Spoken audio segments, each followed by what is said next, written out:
मित्रों नमस्कार। मैं आपका मित्र भूपेन ठाकरे स्वागत करता हूं अपने YouTube चैनल जीएस मंथन 88 पे। और आज का जो हमारा टॉपिक है एक्चुअल में ये एमपीपीएससी की जो यूनिट फर्स्ट है और उसी के अंतर्गत संस्कारों के विषय में दिया हुआ है। और उसमें सबसे महत्वपूर्ण जो संस्कार है वो उपनयन संस्कार है।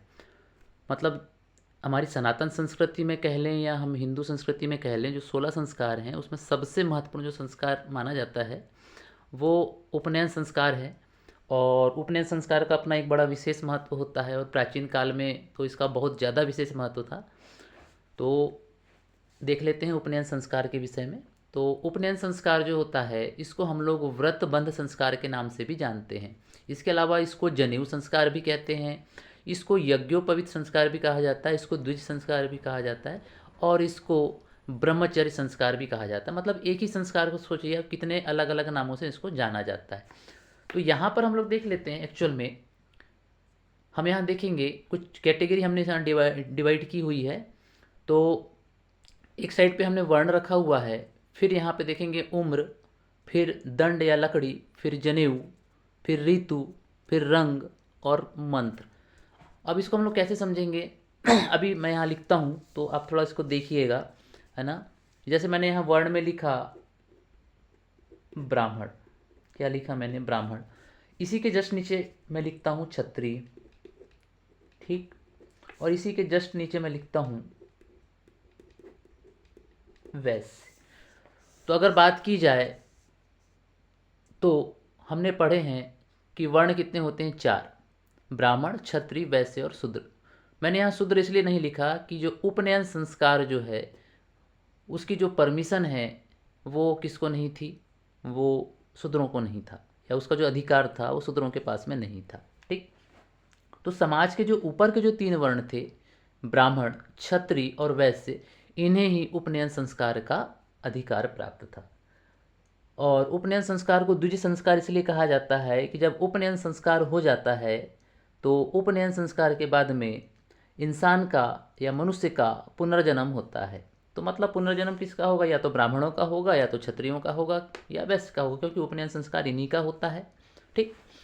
तो उपनयन संस्कार के लिए जो ब्राह्मण की उम्र चाहिए वो चाहिए 8 वर्ष। कितने वर्ष चाहिए, 8 वर्ष चाहिए।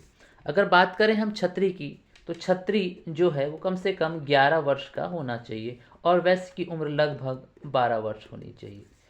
मिनिमम उम्र बता रहा हूँ मैं, ठीक।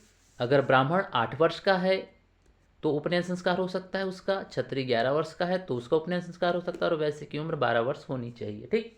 अब इनको एक लकड़ी भी दी जाती है उपनयन संस्कार के दौरान। अगर ब्राह्मण है तो उसे पलास की लकड़ी दी जाएगी। काय की लकड़ी, पलास की। फिर अगर छतरी है तो इसको उदंबर की लकड़ी दी जाएगी। और अगर वैश्य है तो इसको विल्व की लकड़ी दी जाएगी। तो इसको भी देख लीजिए, ब्राह्मण है तो इसको पलास की लकड़ी, क्षत्रिय है तो इसको उदंबर की लकड़ी, और वैश्य है तो इसको विल्व की लकड़ी दी जाएगी। अगर हम लोग बात करें जनेऊ की तो ब्राह्मण जो है कपास का जनेऊ धारण करेगा, क्षत्रिय है तो ऊन का, और अगर वैश्य है तो ये काय का धारण करेगा, कपास हो गया, ऊन हो गया, और एक होता है पटसन जिसको हम लोग सन भी कहते हैं। तो वैसे जो है वो पटसन का जनेऊ धारण करेगा जिसको हम लोग सन भी कहते हैं, ठीक। इसके अलावा किस ऋतु में किसका उपनयन संस्कार होगा तो याद रखेंगे, बसंत ऋतु में ब्राह्मण का उपनयन संस्कार, ग्रीष्म ऋतु में क्षत्रिय का उपसंस्कार, और शीत ऋतु में वैश्य का उपसंस्कार होता है, सॉरी उपनयन संस्कार होता है, ठीक।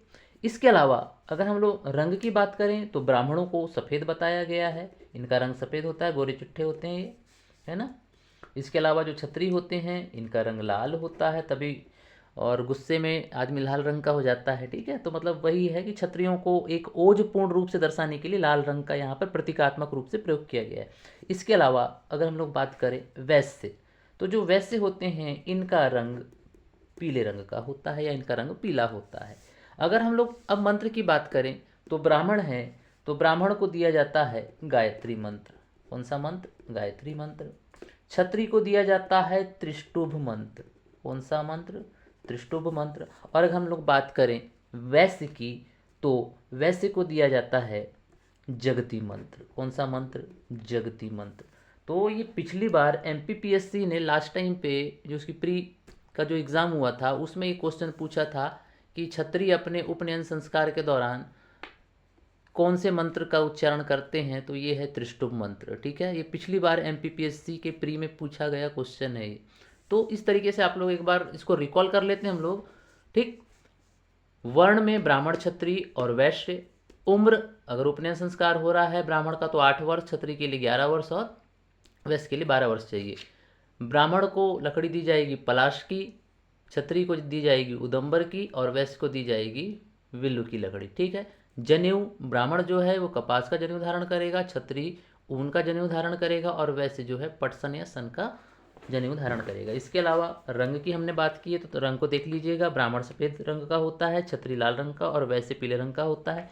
अगर मंत्र की बात की जाए तो ब्राह्मण गायत्री मंत्र करता है ना। उसके अलावा जो क्षत्रिय हैं वो त्रिष्टुभ मंत्र और जो वैश्य होते हैं वो जगती मंत्र का जाप करते हैं। ठीक है, तो इस तरीके से ये एक छोटा सा वीडियो था, छोटा सा प्रयास था। मिलते हैं फिर नेक्स्ट वीडियो में। जय हिंद, जय भारत, जय श्री राम, जय माँ भारती।